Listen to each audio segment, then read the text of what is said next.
Lawyers for Columbia graduate Mahmoud Khalil argued before a judge today that his case should be tried in New Jersey. The government wants it heard in Louisiana under the purview of one of America's most conservative appeals courts.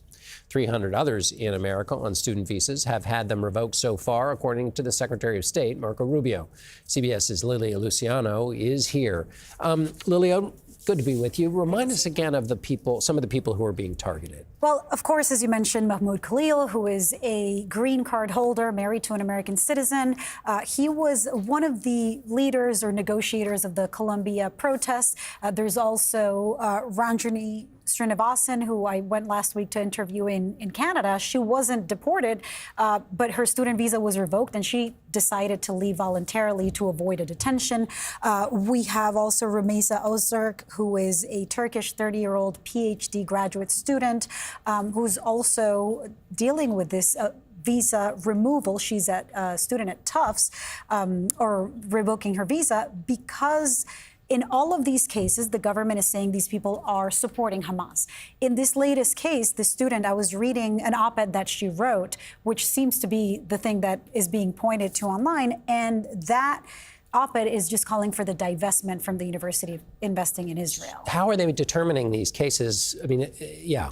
That's a really good question, John.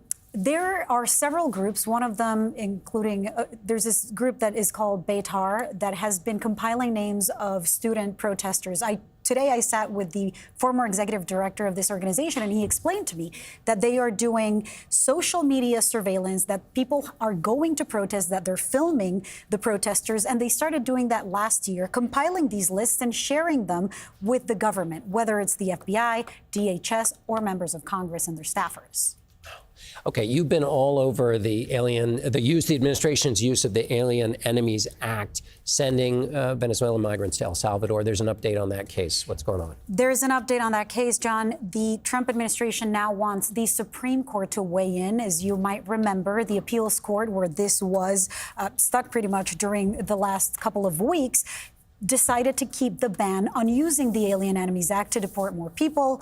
Now the Trump administration is taking it to the Supreme Court. But I will note that Justice Roberts, in a rare statement, said last week, because the Trump administration, or President Trump, was talking about impeaching the judge because he did not like Judge Boasberg, said that impeachment is not the right way to deal with a decision you don't agree with.